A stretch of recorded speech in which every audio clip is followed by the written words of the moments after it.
Allah came to us from the holy city of Mecca, Arabia in 1930. He used the name of Wallace D. Fard, often signing it W.D. Fard. In the third year, 1933, he signed his name W.F. Muhammad, which stands for Wallace Fard Muhammad. He came alone. In 1930, a man named Wallace Fard Muhammad began selling mysterious items to Black American families in Detroit, Michigan. The families were eager to hear about the silks and jewelry they purchased, which Mr. Muhammad told them were acquired from their native homeland in the East. Master W.D. Fard, as he became known, told the families that he was from the holy city of Mecca. He preached from the Bible, but challenged many of Christianity's mainstream teachings. He told his listeners that the white man had lied about the Bible's contents, their identity, and their true religion, which was Islam. When word spread in the community, meeting sizes grew larger. Master W.D. Fard and his followers eventually purchased a temple for this new religious group, which he eventually called the Nation of Islam. When new members joined, they were given new names to replace the ones which Master Fard called slave names. Members were introduced to a new book called the Quran, written in Arabic, which Master Fard translated and interpreted. The group established their own training programs and schools. In 1932, the local government officials alleged that the group was encouraging human sacrifice after one member murdered his roommate on an altar in their apartment. Master Fard was arrested but then released. In 1934, the Nation of Islam had grown to at least 8,000 members. This same year, without warning, Master W.D. Fard disappeared and was never heard from again. There are three figures who laid the foundation for the Nation of Islam. The first was Booker T. Washington, the father of Black republicanism. Booker T. Washington was born in the South as a slave and achieved personal success after his emancipation. In 1895, in a speech later called the Atlanta Compromise, Washington argued that the Black community should not seek social and political equality through legal challenges or protest. Instead, he believed that Black Americans should first develop economic independence. He argued that once Black Americans learned to read, gained valuable trades, and contributed to the national economy, their social and political equality would be granted by the white majority. Washington told his personal story and reiterated his views on racial uplift in his autobiography entitled Up From Slavery, which was published in 1901 and became a national bestseller. However, Washington was criticized for his views. W.E.B. Du Bois was a contemporary civil rights leader who would eventually co-found an organization called the National Association for the Advancement of Colored People, or the NAACP. Du Bois was born in the North as a freeman and became the first Black PhD graduate from Harvard University. Du Bois envisioned an upper class within the Black community, which he called the Talented Tenth, who would obtain advanced degrees and prestigious accolades in order to serve as the leaders of the Black community in combating white supremacy. Du Bois did not oppose the pursuit of trades or economic independence, but disagreed that these pursuits would prevent Black people from confronting unfair discriminatory practices. Booker T. Washington's belief that Southern whites would eventually accept Blacks as equals was undercut when Jim Crow laws were passed and treatment of Blacks worsened. Booker T. Washington passed away in 1915. The second influential figure was Marcus Garvey. Garvey was inspired by Booker T. Washington's autobiography, and in 1914 he founded the Universal Negro Improvement Association, or UNIA, in his home country of Jamaica. In 1916, he moved to Harlem, New York, and began recruiting members. He borrowed many ideas from Booker T. Washington, namely that Black Americans should be economically independent. However, he added his own doctrine of racial purity, which prohibited intermarriage with white people, and emphasized traditional gender roles. Garvey also taught that Black Americans were descendants of Ethiopians. Through the UNIA, Garvey established several businesses and associations aimed at bringing his vision of a separate Black nation to fruition. One of his most infamous ventures was a shipping company called the Black Star Line, for which he sold shares to Black Americans around the country. By 1920, the UNIA had 1,000 divisions in several countries, including the United States. Unfortunately, Garvey's activities started attracting negative attention. The FBI hired the first Black FBI agent to infiltrate his organization. W.E.B. Du Bois published allegations that Garvey's companies had not delivered on promises to shareholders and were mishandling funds. He was concerned that the UNIA could compromise the work he was doing with the NAACP by encouraging the Black community to forego legal action in favor of economic development or resettlement in Africa. Garvey had support amongst the Black working poor, while Du Bois had support amongst the Black middle class and white liberals. In 1923, Garvey was convicted of mail fraud. His conviction was due both to the FBI's relentless effort to stifle his influence and the real financial troubles of the UNIA's business ventures. In 1927, President Calvin Coolidge pardoned Garvey but ordered his deportation. The UNIA quickly crumbled into many rival factions and never regained its former prominence. Marcus Garvey died in London in 1940. The third influential figure is Noble Drew Ali. Noble Ali was born Timothy Drew in 1886. His followers claim that he took a job as a merchant seaman and traveled to Egypt. While there, an Egyptian high priest recognized him as a reincarnation of Jesus, Buddha, and Muhammad, as well as other prophets. In acknowledgement of his status, the priest gave him a lost section of the Quran. The true story is more complex. Records show that Timothy Drew worked various odd jobs throughout his youth in Norfolk, Virginia. He eventually moved to Newark, New Jersey, where he worked in the shipyards. Later, he became a barber, street preacher, and faith healer. In 1913, while in prison for selling fake medicines, a man named Abdul Hamid Suleiman started a group called the Canaanite Temple, which incorporated teachings from Islam and Freemasonry. By 1923, Suleiman's movement abruptly ended when he was charged with child abuse. By this time, Professor Drew, as he was known, was released. He made his way to Chicago in 1925, where he started a movement which borrowed from Suleiman's Islamic Masonry. To avoid associations with his past, he added Ali to his name and adopted the title Noble. Noble Drew Ali taught that Black Americans were all Moors, an Asiatic people whose ancestors founded the holy city of Mecca and were brought to America from Morocco. He believed that Black Americans' true religion was Islam, and compiled a religious text which he called the Holy Quran. Unlike the Quran, which is the holy text of Orthodox Islam, the Holy Quran is a compilation of excerpts from other religious books and Noble Drew Ali's own writings. Noble Ali's followers rejected labels like Black, colored, or Negro, and took on new names that were suffixed with the words El or Bey. Noble Ali believed that white people were Europeans, but those whites who joined his group could thereafter be known as Persians or Celts.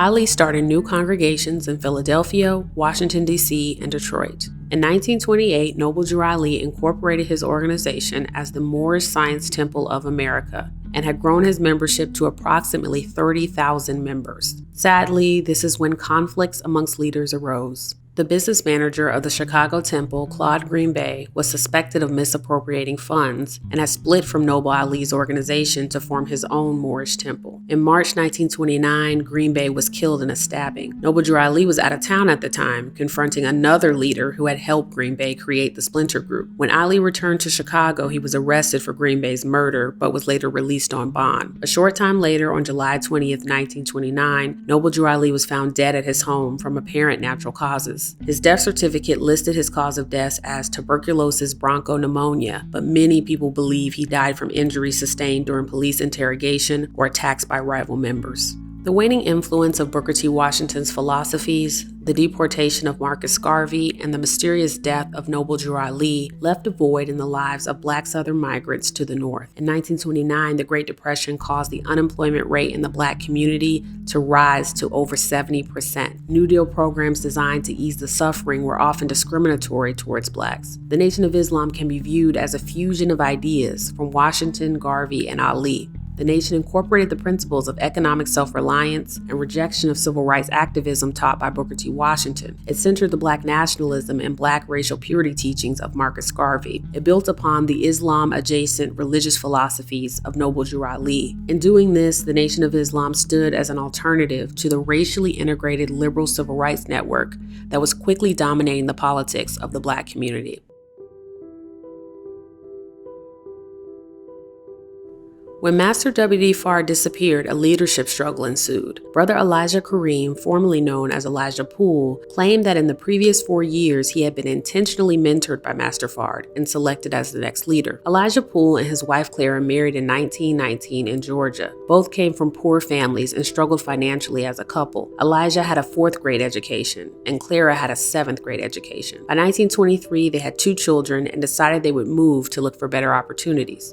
They headed to Detroit, Michigan, where Elijah's parents had already relocated. Many other Black people made the same bet. They heard that wages and race relations were better in cities like Philadelphia, Baltimore, Chicago, and Los Angeles. The Pooles were disappointed in what they found in Detroit. Elijah experienced a series of layoffs and firings. He turned to gambling and drinking to stifle his despair. Clara, like other black women, found infrequent and low-paid work as a maid for white families. The Pools had 3 more children after arriving in Detroit. To make ends meet and afford rent, they shared a room with a woman and her 2 children. The older children didn't attend school, instead opted to work to help the family. The Great Depression of 1929 pushed the family further to the brink. Clara remarks later that times were so tough she contemplated suicide. Elijah knew his inconsistent employment and personal vices were putting a strain on his marriage. At the same time, one of the few accessible and potentially well-paid positions in the black community was that of a preacher. In fact, Elijah's father had been a preacher back in Georgia. He told his mother that he wanted to become a better man and one day become a preacher too. A religious meeting in 1931 would change the Pools' lives forever. There, Clara met Master W.D. Fard. After attending several meetings himself, Elijah Poole left his bad habits behind and began to teach Fard's interpretation of Islam. Master Fard told his followers that Marcus Garvey and Noble Drew Ali were his predecessors, paving the way for his arrival. He required them to read their writings and listen to radio sermons by Judge Rutherford, leader of the Jehovah's Witnesses. Since many followers could not read, Master Fard would read and interpret the text for them. He also gave complicated questions and math problems for his followers to solve. These lessons purported to teach them the truth of the universe and prepare them to combat the arguments of other religions. Members went door to door spreading the message. Master Fard claimed that the true identity of the black man had been stolen. For a small fee, he could replace the slave last name they were given with their true name. Elijah Poole and his 2 brothers requested their true last names. Curiously, Master Fard gave them all different names: Sharif, Karim, and Muhammad. When questioned, Master Fard reported that his spiritual abilities revealed that the Poole brothers were not actually biologically related, despite their mother's claim that this was untrue. Despite some resistance to his claims, Brother Elijah was successful in consolidating the majority of the remaining members under him. With his ascendance came slight changes to the group's theology. The Muslims were now taught that Allah had come to the so-called Negroes in the person of Master W.D. Fard in order to open their eyes to the true religion of Islam. Brother Elijah, now known as the Honorable Elijah Muhammad, was Master W.D. Fard's chosen messenger. The Honorable Elijah Muhammad chose Theodore Rozier as his minister and director. Interestingly, Brother Rozier had joined the movement after Master Fard's disappearance. Very few people who had met or seen Master Fard personally were left in the Honorable Elijah Muhammad's organization, except for him and his wife Clara Muhammad. No one knows where Wallace Farad Muhammad came from or what happened to him in 1934. Historians and government agencies have never definitively pinned down Master Fard's identity. Only 5 pictures of Fard exist. 4 of those photos are mugshots taken during his arrest. The photos show a very light-skinned man without phenotypically black features. One theory offered by the Honorable Elijah Muhammad's son, Imam Worth Muhammad, was that Master Fard was a Pakistani adherent of the Ahmadiyya Islamic sect. The sect was formed in India in 1889 by Mirza Ghulam Ahmad, who claimed to be the promised Mahdi or Messiah for whom Muslims have been waiting. This sect is considered to be heretical by many other Islamic groups. This theory seems supported by Master Fard's negative opinions of Hinduism, which apparently was common among Muslims from the area which is now known as Pakistan at that time. However, interviews with the Honorable Elijah Muhammad's siblings, older members, and Clara Muhammad confirmed that Master Fard never taught his followers that he was God. He also constantly refused to be addressed using any title other than Master. Master Fard's respect of the traditional Islamic belief in the finality of the Prophet Muhammad seems to contradict the claim that he was a member of a sect which recognized a newer prophet. There's another theory that Master Fard was a previous member of the Moorish Science Temple. There are numerous similarities between the theologies of the 2 groups. Noble Drew Ali taught that black people were Asiatic. The prayers of the Nation of Islam and the Moorish Science Temple are very similar. However, this theory is also unproven. It's possible the similarity between the teachings and prayers come from another third source.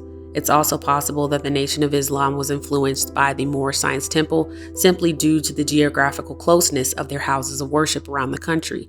Nearly all religious groups sought to have a presence in the industrial cities of the North, where Black Southerners were migrating. A book entitled Finding W.D. Fard, Unveiling the Identity of the Founder of the Nation of Islam by John Andrew Morrow explores the numerous theories in detail with supporting and counter evidence for each. The Nation of Islam teaches that the black man is the original man and has no birth record. These teachings are an example of corporate divinity and anthropomorphism. Black people as a whole are seen as divine with supernatural characteristics. However, there is one black man who acts as the supreme being, the highest God of all with increased wisdom and power. The supreme being within the Nation of Islam's theology is a human being and does not live forever or exist in a spiritual realm. According to legend, 60 trillion years ago, an explosion divided the planet in two parts, the Earth and the Moon. The first black people were created by a black man who simply appeared. More black people were created by the previous group of black people, and so on and so forth. The Nation of Islam believes black Americans are descendants of the Asian tribe of Shabazz, which settled near the Nile River in Egypt and established the holy city of Mecca. Our kinky hair, bigger lips, and broader noses developed 50,000 years ago when an unsatisfied scientist wanted to change the tribe's genetics to allow them to survive in the jungle. When the tribe refused, the scientist took his family and migrated to the jungle, known by non-members as West Africa, to prove the tribe wrong. The Nation of Islam teaches that white people were created via a special method called birth control by the biblical figure and black scientist Jacob, known as Jacob in English. White people allegedly only have a history of 6,000 years. Jacob wanted to create a new race to dominate the world using tricknology,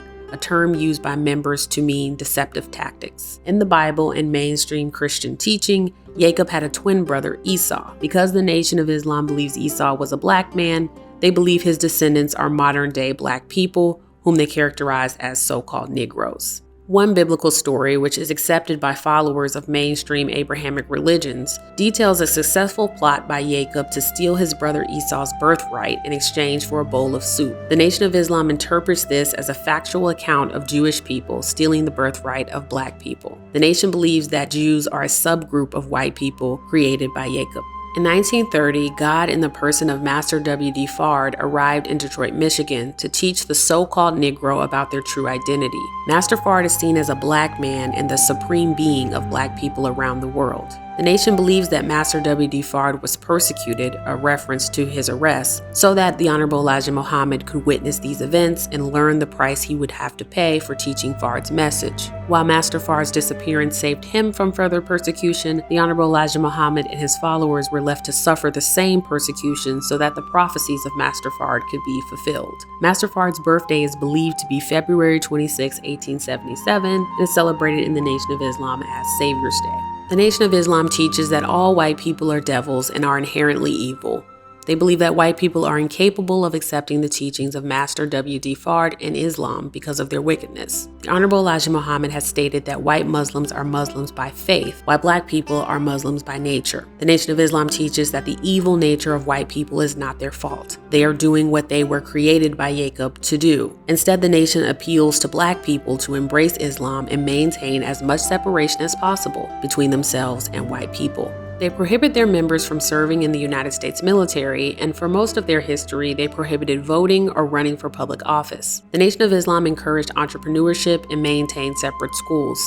They encouraged their members to buy from black-owned businesses, even if doing so was more expensive. While they desired a portion of land in the United States with which to create a new black nation, they were firmly against any legal action or civil rights protests to achieve this goal. The Nation of Islam is unique in that it teaches against the existence of a spiritual afterlife. They teach that Jesus was a prophet like Moses, that he is dead and is not in heaven waiting to return.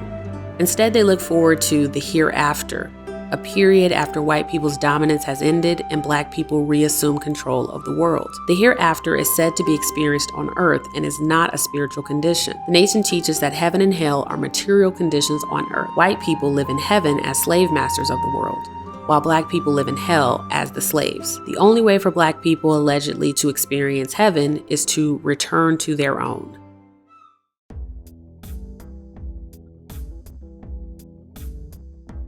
The primary teachings which have caused clashes between the nation and authorities have been those concerning their separate schools and those prohibiting military service. In 1934, with the country plunged in a severe economic crisis, enrollment in Detroit public schools declined and reduced the system's funding. The new group, described by outsiders as the voodoo cult, which was already viewed with suspicion by authorities, became a target in the effort to increase public school enrollment.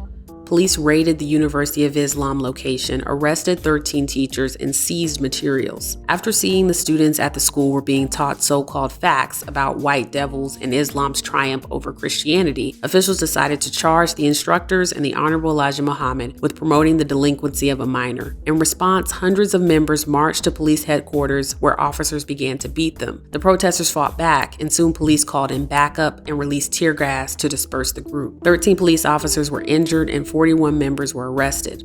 Eventually, the charges against everyone except the Honorable Elijah Muhammad were dismissed. During World War II and the Vietnam War, the Nation of Islam was steadfast in serving jail time rather than being drafted. In 1942, the Honorable Elijah Muhammad served 4 years in jail for evading the draft. During his incarceration, Clara Muhammad worked to preserve the organization. When the Honorable Elijah Muhammad was released in 1946, it's estimated that the Nation of Islam had less than 1,000 members, down from the 8,000 it had attained in 1934 before Master Fard disappeared. The Honorable Elijah Muhammad immediately went back to work to rebuild its ranks. One way he did this was through the press. In the 1950s, the Honorable Elijah Muhammad published a weekly column in the Pittsburgh Courier, a black-owned newspaper. The Nation of Islam negotiated with the paper to buy a certain number of papers per week. Afterwards, individual members were assigned quotas of papers that they would be required to buy from the organization for resale. By 1958, the Nation of Islam was buying 100,000 copies of the Pittsburgh Courier per week. They also received commissions on extra papers they sold. In 1959, the organization abruptly dropped their weekly purchase to 12,000 papers per week, pressured the Courier to raise commissions. When they attempted to negotiate for more space in the paper for their content, the Courier canceled the column completely. But the Nation of Islam had other options.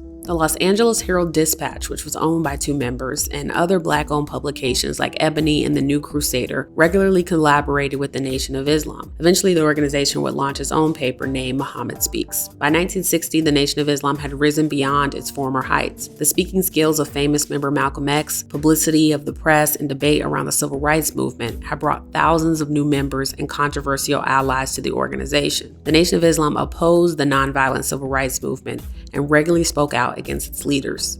The nation emphasized the belief in separation instead of segregation. In their view, segregation was forced and involved economic deprivation of black people. Separation, however, would be mutual and voluntary, while also ensuring that black people were given land and resources to manage on their own. Like their predecessor Marcus Garvey, who had met with the KKK in the 1920s, the Nation of Islam proclaimed common ground with the KKK, the American Nazi Party, and other white supremacist organizations. On January 28, 1961, Minister Jeremiah X of the Atlanta Temple and Malcolm X met with W.S. Fellows, a local leader of the Ku Klux Klan, and 2 of his associates. By this time, both the Nation of Islam and the KKK had been infiltrated by the FBI. One of the Fellows' KKK associates was actually an undercover FBI agent. Knowledge of the meeting has come from interviews from the participants and government documents. The KKK sent a telegram to the Honorable Elijah Muhammad to propose a meeting to discuss their shared commitments, stopping integration and opposing race mixing. The Honorable Elijah Muhammad authorized Malcolm and Jeremiah to meet with them devils, but required them to communicate the nation's stances on separation versus segregation and to demand land for a separate black state. The Nation of Islam had purchased farmland in Alabama, but the Klan responded by quickly buying up all the surrounding plots, and the nation's cows were frequently found dead by gunshot wounds.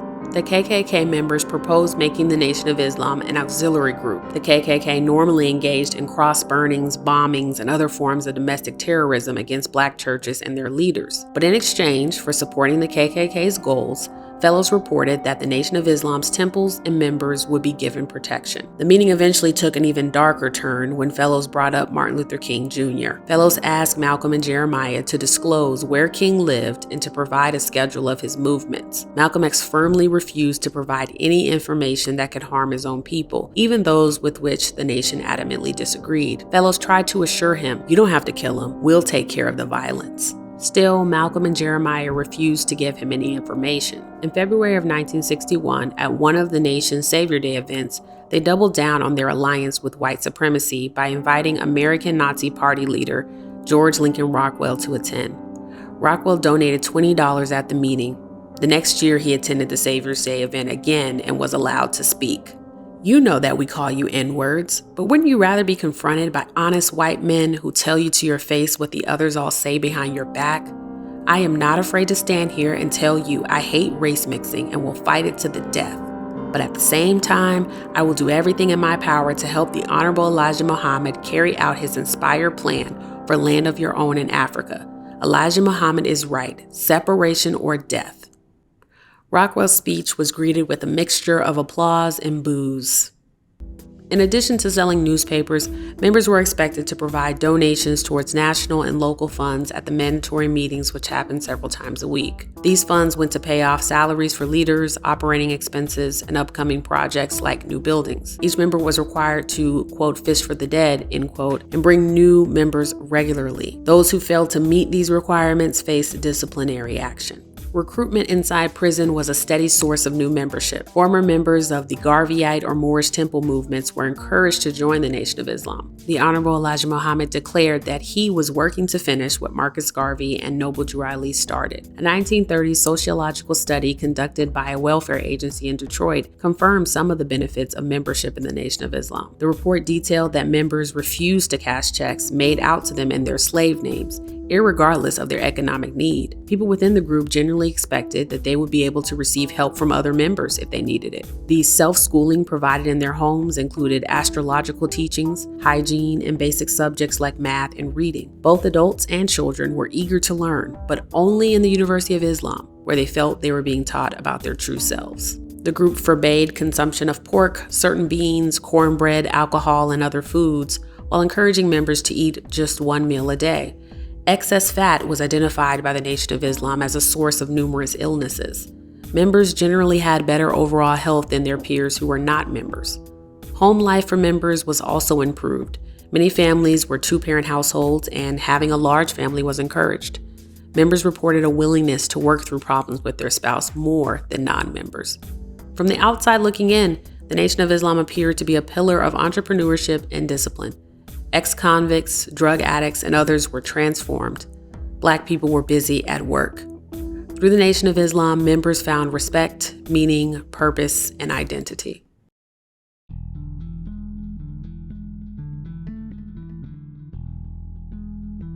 The ultimate appeal of the movement, therefore, is the chance to become identified with a power strong enough to overcome the domination of whites, and perhaps even subordinate them in turn. In this context, although the Black Muslims call their movement a religion, religious values have a secondary importance. They are not part of the movement's basic appeal, except to the extent that they foster and strengthen the sense of group solidarity. Malcolm X joined the Nation of Islam in 1947 while serving a 10-year sentence for larceny and burglary. Malcolm X was born Malcolm Little in Omaha, Nebraska, and had a rough upbringing. His parents were active in the local Omaha UNIA chapter and were harassed by local white supremacists as a result. Malcolm's family moved several times for their safety, eventually settling in Lansing, Michigan. A series of events, starting with the death of his father and the extended hospitalization of his mother, left Malcolm and his siblings in foster care for many years. As a teenager, Malcolm dropped out of high school and entered the criminal world of pimping, drug selling, gambling, and theft, which led to his imprisonment. When he was paroled in 1952, he was made assistant minister of Temple No. 1 in Detroit. From there, Malcolm's speaking talents and striking appearance led to temple expansions around the country. He was a mentor to Louis Farrakhan, who would eventually be the leader of the Nation of Islam. Malcolm spoke at colleges and booked interviews on major news networks. The Nation of Islam, with Malcolm X as their spokesperson, became a critical voice in the debate about Black civil rights. He is widely considered the second most influential figure in the history of the Nation of Islam, second only to the Honorable Elijah Muhammad. Almost since the organization emerged, the Federal Bureau of Investigation, or FBI, began infiltrating it to undermine its activities and assess whether it posed a violent threat. They attempted to scandalize the group by encouraging the publication of negative stories in the press, but this backfired. In 1959, television producers Mike Wallace and Louis Lomax produced a 5-part TV documentary about the nation entitled The Hate That Hate Produced. The documentary exposed millions of Americans to the Nation of Islam and Malcolm X for the first time. 3 events likely contributed to Malcolm X leaving the Nation of Islam. Firstly, the 1961 meetings with the KKK and the American Nazi Party were deeply conflicting for Malcolm X. He had grown up seeing his parents harassed by white supremacists and believed such organizations were responsible for his father's death. When KKK members asked him to provide information on Martin Luther King Jr., Malcolm's confusion increased. Malcolm X questioned why America's most racist and violent anti-Black organization was willing to offer the Nation of Islam Islam protection in exchange for information that could be used to harm Martin Luther King Jr. The fact that there were no white supremacist organizations opposing the Nation of Islam's message was disquieting. Secondly, in 1962, after long-standing tensions, members of the Nation of Islam had a violent clash with police in South Central Los Angeles. 2 LAPD police officers beat 2 members unprovoked as they were exiting the mosque, and other members came to their defense. In the scuffle, 1 police officer was accidentally shot by his partner. By this time, 70 backup officers arrived on the scene. The officers beat random members and shot at least 2 members. 1 was paralyzed and the other was killed. In the aftermath, several members of the Nation of Islam were arrested, but no police officer was charged with a crime. Down in cold blood by the officer. He was unarmed. And 6 other men were shot down in the same manner. They were unarmed. And every police department in America, including the FBI, no matter what criticisms they have of the Muslims who follow Mr. Muhammad, they admit that we do not carry arms. We aren't even allowed to carry as much as a penknife or a fingernail file. At this particular point, it's not our intention to divulge what we intend to do. But I will say this, that no matter how much effort is put forth by the daily press to suppress the facts of the brutal murder of this black man and the cold-blooded shooting of these other 6 black men, the press in Africa won't camouflage it. The press in Asia won't camouflage it. The press in Latin America won't camouflage it. These facts will be fed to them. And it makes America look like imbeciles to send billions of dollars to all of these dark countries trying to buy their friendship and their sympathy and their allegiance, and then shoot down black men in this country in cold blood and think that they can sell their form of the democracy or ideology to those people over there. The Honorable Elijah Muhammad was a vocal critic of the nonviolent civil rights protest movement led by Martin Luther King Jr. and racially integrated organizations. He taught his followers that this form of protest was tantamount to begging white people, who according to the nation's theology were inherently evil, to do something they would never do. He also believed the strategy of nonviolence was asking the black community to accept violence from white people. While he required his members to respect all constituted authority, whether it was white or black, he also taught that if a member was attacked first, they should fight back, even to the point of death. Enraged at the incident in LA, Malcolm X rallied more militant members and sought the Honorable Elijah Muhammad's permission to carry out a revenge plot against the police department. Malcolm X was shocked when the Honorable Elijah Muhammad refused his request. Malcolm asked if the nation could alternatively work with local civil rights organizations and leaders to respond to the incident. This proposal was also denied. The last factor in Malcolm's departure was the assassination of President John F. Kennedy in 1963. The Honorable Elijah Muhammad sent condolences to the Kennedy family and told Nation of Islam representatives not to comment on the president's death. However, when asked for comment on the assassination, Malcolm X said infamously that Kennedy's death was a case of the, quote, chickens coming home to roost, end quote. The backlash from his statement was widespread, and the Honorable Elijah Muhammad swiftly suspended Malcolm X for 90 days. Malcolm had made similarly harsh statements before regarding plane crashes and accidents which killed white people without being reprimanded. This time, the Honorable Elijah Muhammad feared not only pressure from the U.S. government, but also the perception that Malcolm was operating as the de facto leader of the Nation of Islam. Though Malcolm's punishment was not permanent and didn't change his position or title, it would become a breaking point in a relationship which many regarded as like father and son. By that time, Malcolm had already begun to question the inconsistencies between the Nation of Islam's teachings and its actions. He had begun to talk to the Honorable Elijah Muhammad's son, who was then named Wallace Dean Muhammad, about his doubts.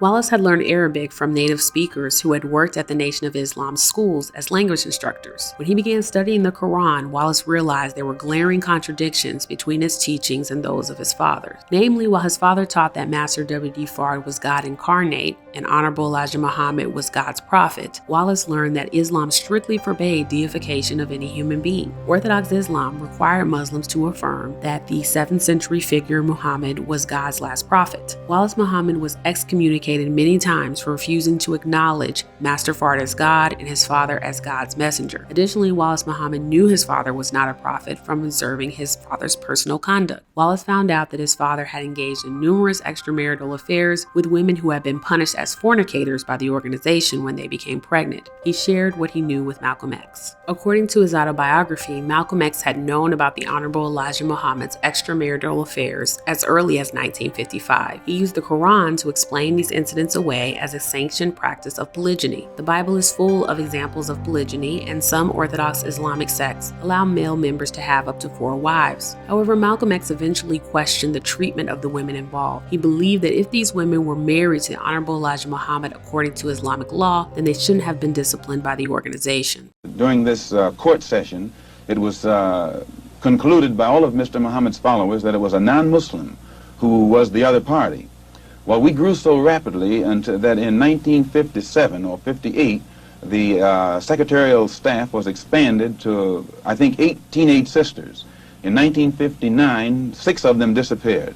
2 of them reappeared in Philadelphia about 2 or 3 months later, and they were all right.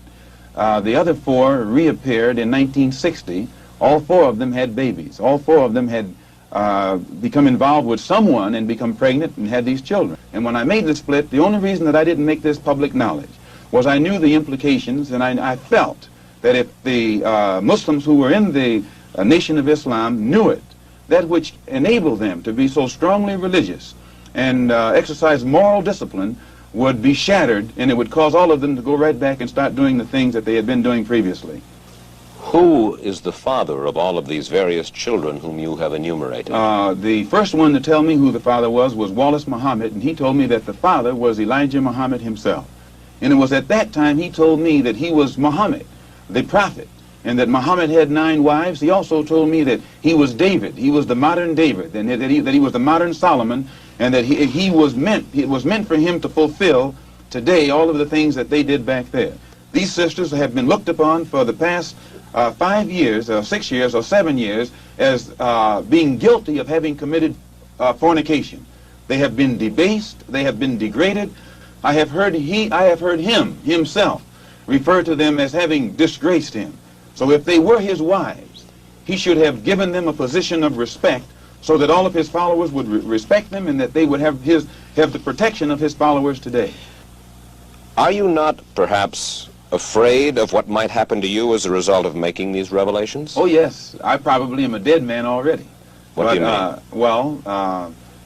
When you understand the makeup of the Muslim movement and the psychology of the Muslim movement, as long as if I myself, by having confidence in the leader of the Muslim movement, if someone came to me and I had no knowledge whatsoever of what had taken place, and they told me what I'm saying, I would kill them myself. His followers are violent against Negroes. Against Negroes? Yes, his followers will go out and attack another Negro, like they will attack me, or they will brutalize a fellow Muslim who breaks the law.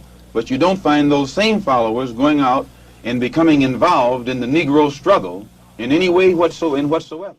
The willingness to make deals with white supremacists, the failure to act in response to the police violence towards members in LA, and the display of political pragmatism made it glaringly obvious that the organization's radicalism stopped with its teachings. Malcolm's flaw was perhaps that he had dared to believe that the Nation of Islam's teachings were literally true. Malcolm X realized the Nation of Islam was engaging in the same game as the Christian churches he had attacked for years, providing psychological comfort through theology in exchange for financial gain. He wanted to be involved in architecting solutions to the problems faced by the Black community at large, and not simply redirecting people's energy and finances towards one organization. On March 8, 1964, Malcolm X announced his split from the Nation of Islam. Almost a year later, on February 21, 1965, Malcolm X was shot and killed.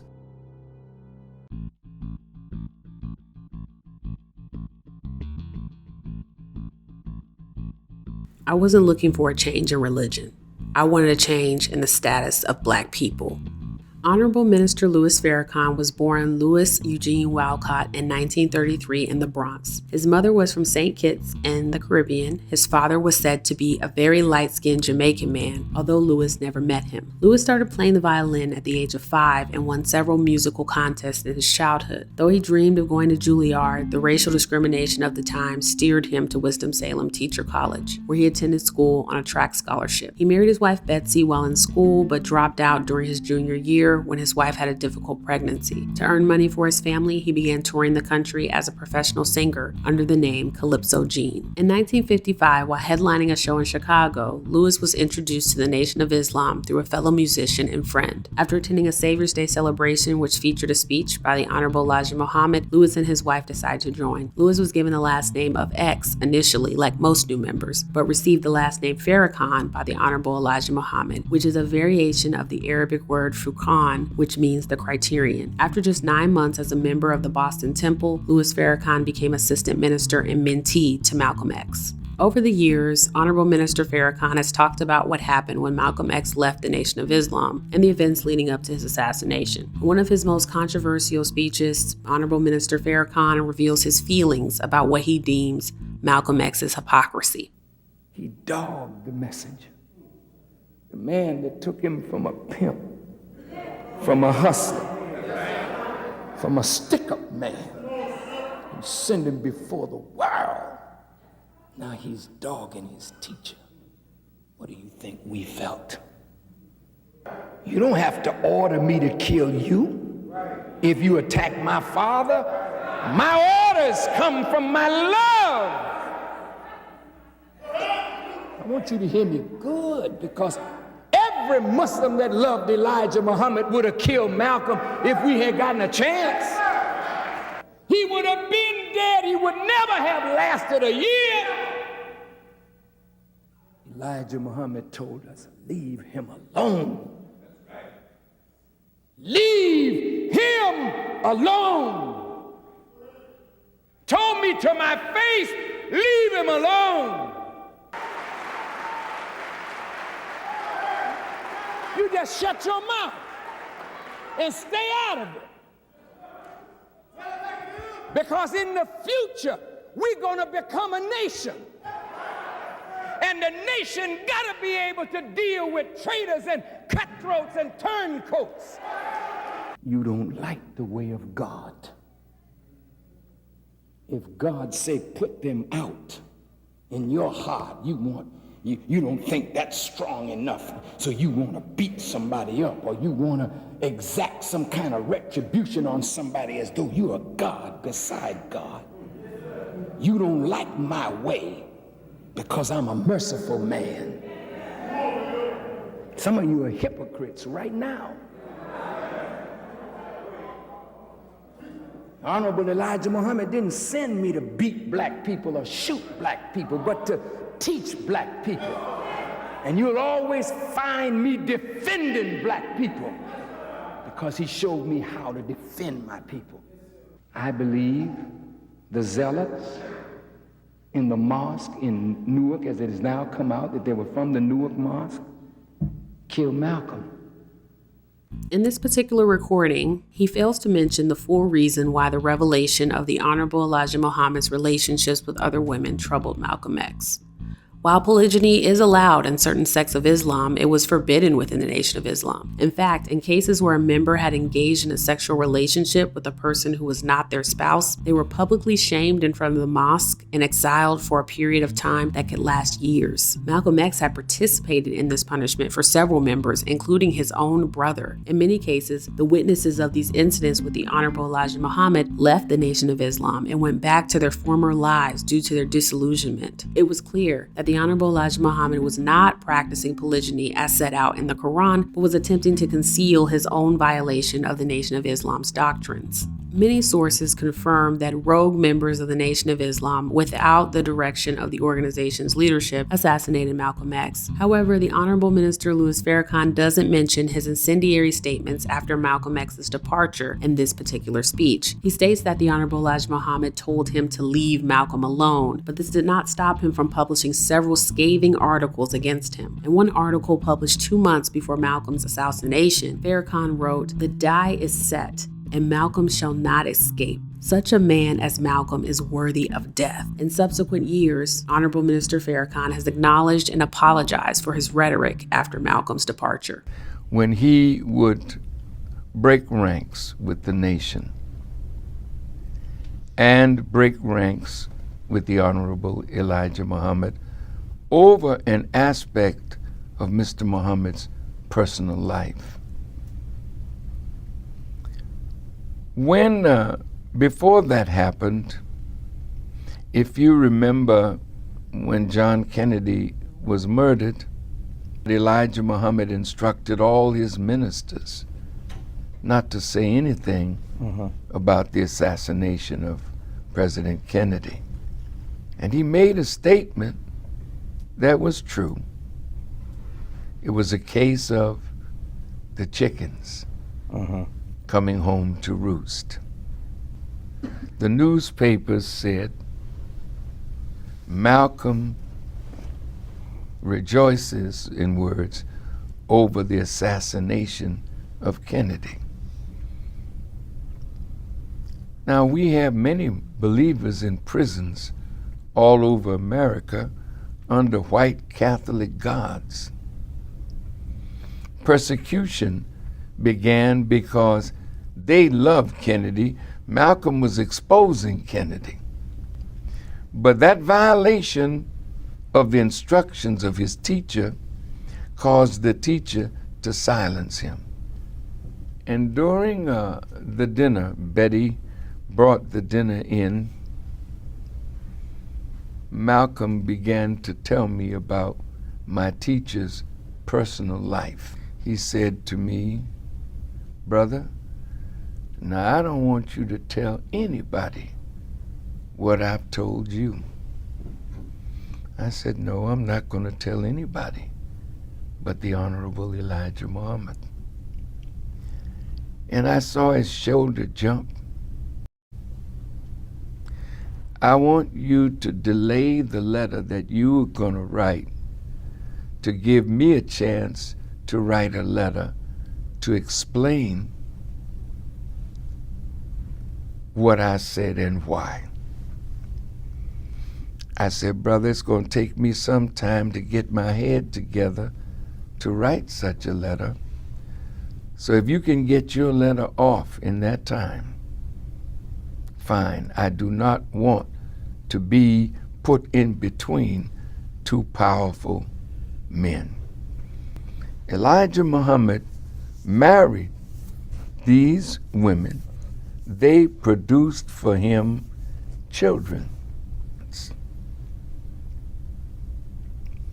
Elijah Muhammad taught us against fornication and adultery. So naturally, if he is taking wives, all of us that follow him, that had girlfriends before we met him, it might trigger us to go back into fornication and adultery. I defended Elijah Muhammad. I did not defend Malcolm. I was angry with him because Elijah Muhammad took Brother Malcolm from prison. A brilliant man, potentially, but doing criminal things. And when Elijah Muhammad, when he became a follower of Elijah Muhammad and came out of prison, I know the NAACP wouldn't use him, nor would the Urban League, because Malcolm only had an 8th grade education. But after Elijah Muhammad taught him, that man became a giant. You can't leave the FBI out of this. You can't leave the U.S. government out of this. They plotted to divide Malcolm from his teacher and create the circumstances that led to his assassination. It's probably fair to say that attempts would have been made on Malcolm X's life, even if the Honorable Minister Farrakhan had not come out publicly against him. The Nation of Islam recruits and reforms many people with violent criminal backgrounds. The nation gives these people a new life and moral certainty through its teachings. It provides a father figure in the person of the Honorable Elijah Muhammad, something many of them have never had. Additionally, there are interpretations of Islam which allow for the death penalty for those accused of blasphemy. All of these factors meant that Malcolm X's assassination was all but inevitable once he spoke negatively about the Honorable Elijah Muhammad. After Malcolm X's death, the Nation of Islam continued on. The Honorable Minister Louis Farrakhan, having shown his loyalty to the Honorable Elijah Muhammad, was given all of Malcolm X's former positions. On February 25, 1975, the Honorable Elijah Muhammad died. He was 77 years old. Farrakhan seemed like a logical choice for the Honorable Elijah Muhammad's successor. In a move which shocked observers, the Honorable Elijah Muhammad's son, Wallace D. Muhammad, assumed leadership. Malcolm's assassination was timed. They planned it so that it would happen just days before the annual convention to... who planned it? Instigators, persons working, infiltrators, working in the nation, all right, with the intelligence department. I see. That they planned the assassination to occur at that time. That's all my suspicion now. I have no fact. I called my father. I told him that I wanted to come back. I say, at this time, I said, I would like to come back and I'd like to be standing at your side on convention day to show my support for you. He told me, he said, son, I'm glad you want to do that. He said, but you know what you have to do this time. Son, I mean this time you have to make a public statement. Because when I said, yes, sir, I thought you meant we come before the truth. You come before the FOI, or before the Muslim, Assembly of the Muslims, and you acknowledge that you were wrong in your judgment, and then you accept it back. So he told me, he said, no, son, this time you have to do it public. I agreed. I told him yes. I said, no problem. What would you say to somebody who might suggest that Wallace went back to his father's side because he was afraid for his own life? Yes, I've been told that. In fact, I've heard that, and I've been told that to my face. I've been told, say, well, don't you think that you went back just because you were afraid? So what was your answer? My answer was? And his? My answer to them was silence. But my answer to you, you're different, is that my only fear was for the Nation of Islam, for the image of the Nation of Islam, for the spirit and morale of the members, and for the lives of members of the Nation of Islam and Malcolm's supporters. Almost immediately, Wallace began making changes to the organization. He changed the name of the Nation of Islam, eventually settling on the American Society of Muslims. He announced that the organization would no longer teach that Master Fard was divine or that his father was his messenger. He would eventually change his first name to Warith instead of Wallace. He changed all temples to traditional mosques. He ordered that leaders begin providing instruction from the Quran exclusively instead of from the Bible, which was a frequent practice. He introduced the 5 pillars of Islam, reversed all teachings against whites and Jews, and changed his own title to Imam. He also disbanded the paramilitary force called the Fruit of Islam and began selling off the Nation of Islam's properties and business interests. Imam Warith Muhammad was open about his goals. He wanted to move the Nation of Islam to Orthodox Islam and forge connections with Muslims around the world. He was applauded domestically and internationally for his efforts. Internally, however, some members were not pleased. The Honorable Minister Louis Farrakhan broke away from Imam Warith Muhammad's organization to restart the Nation of Islam using its former teachings. Surprisingly, no one was harmed or killed from either man's family. Some people believe this was because several of the Honorable Minister Farrakhan's and Imam Warith Muhammad's children had intermarried with each other before the schism. The Honorable Minister Louis Farrakhan's explanation about why the Honorable Elijah Muhammad forbade comments on President John F. Kennedy's assassination is an interesting point which sheds light on the thinking required to manage an organization like the Nation of Islam. It's less about being a true believer of the theology and more about protecting the Nation of Islam's operations, recruiting, and membership retention. Honorable Minister Louis Farrakhan learned early that the Nation of Islam is not about the theological details. At his 2011 Savior's Day address, the Honorable Minister Louis Farrakhan made an exciting announcement. The Nation of Islam would be introducing a new technology called auditing, pioneered by the Church of Scientology. During the Savior's Day weekend, 500 members graduated as certified Hubbard Dianetics auditors.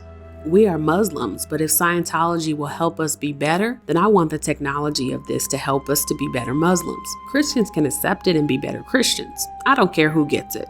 Just get it and be better at who you say you are. The partnership was an interesting choice for an organization whose central teaching is that white men are evil, deceitful devils. L. Ron Hubbard, a white science fiction writer, wrote the book Dianetics in the 1950s. The book claims that bad experiences called engrams are saved in our reactive mind. These engrams may be triggered later in life and cause personal problems. Only through a practice called auditing can all of these engrams be removed and allow a person to become, quote, clear, end quote. A clear person allegedly has a higher IQ and better memory. The steps to becoming clear are captured in a chart called The Bridge to Total Freedom. Leah Remini, a famous actress, activist, and former member of the Church of Scientology, has spoken out about the cost of, quote, going up the bridge, end quote. The testimonies of the Nation of Islam's first Dianetic auditors sheds light on how Scientology's teachings were being promoted to the organization. It's not proven by articulation, by theory, nor celebrity endorsement. It proves true because it actually works, and any believer that is sincere in his desire to be a savior is always looking for whatever tool will help them to achieve their objective better. I only had an hour or two every day to spare. I wasn't a real great reader because I never finished high school. I didn't really study and I didn't really learn or read well, but I started studying, looking up words that I didn't understand, understanding the sentences that I was using, then the paragraphs, and I started enjoying what I was doing. There were times I had to go on my own and I drove there in the morning. I would leave at about 5:45 a.m. and get back at about 11:30 that night. I had to do that about 4 times, but all the other times I traveled with our group of 9, but I thought our journey was hard until I met believers who'd had to travel 6 hours to Dallas to study. Honorable Minister Farrakhan continues the Nation of Islam's tradition of forging alliances with white supremacists. In 1985, founder of the California Knights of the Ku Klux Klan, White Aryan Resistance, and numerous other white supremacist organizations, Tom Metzger, gave $100 to the Nation of Islam. He and hundreds of other white supremacists pledged their support to the Nation of Islam's anti-Semitic teachings. 2 years later, Metzger would be found liable in civil court for the death of Ethiopian student and father Mulugeta Serra, who was beaten to death by Metzger's racist proteges. The Nation of Islam's associations with white supremacists were overshadowed by their service to the most desperate black communities in America. In the 1980s, the Nation of Islam's security officers were known to patrol neighborhoods and reduce drug use and violence. The organization is one of the few which still provides job opportunities for former convicts. Its reputation in poor, underserved communities helped them achieve results that other groups cannot. This reputation even allowed their security company to receive government contracts worth over $4 million to guard housing projects in Baltimore. Residents reported decreases in drug dealing and violence, as well as satisfaction with the guards, whom they described as respectful and well-spoken. The guards also did not carry weapons. These contracts were rescinded in response to complaints about the organization's anti-Semitic rhetoric. It's a situation which is repeated many times over the Nation of Islam's history. It has successfully found a recipe for building trust and making change in black communities. However, some of the ingredients used are dangerous. Honorable Minister Farrakhan has also made several organizational changes since he assumed leadership. He appointed the first female minister in the Nation of Islam, Ava Muhammad. He registered to vote and became active in Jesse Jackson's 1984 presidential campaign, which marked the first time a leader of the Nation of Islam became openly political. He introduced Islamic Friday prayers and moved the organization's month of fasting from December to the international time of Ramadan. Still, despite all the changes he has made, he has maintained the elements of the Nation of Islam that matter the most.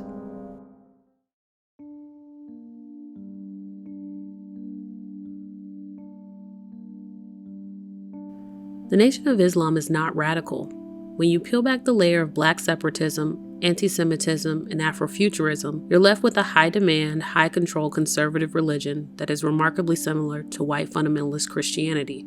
The Honorable Elijah Muhammad understood that the descendants of emancipated slaves needed a God made in their own image.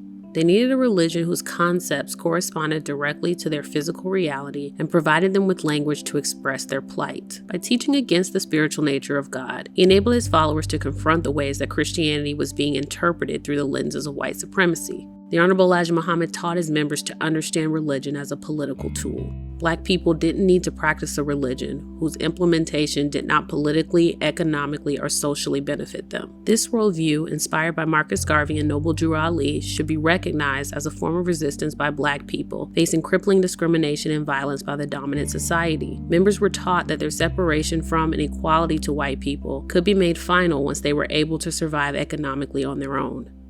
There's no evidence, however, that members were ever able to approach this goal after the Honorable Elijah Muhammad took over the organization.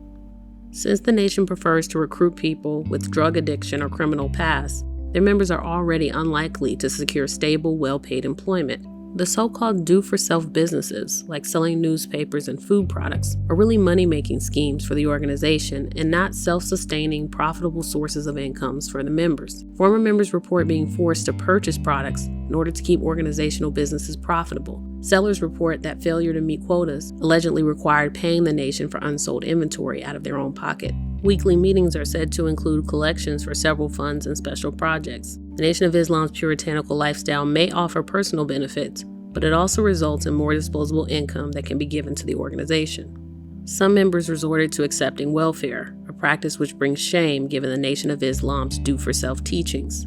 Others have been accused of various financial crimes. Those who do well in the organization are those who observe the supreme wisdom behind the Nation of Islam's operations. Top recruiters and sellers quickly move up the organization's ranks, where the opportunity to cash in on tithes, donations, and other sources of revenue increases. True believers, disillusioned with the reality, eventually leave.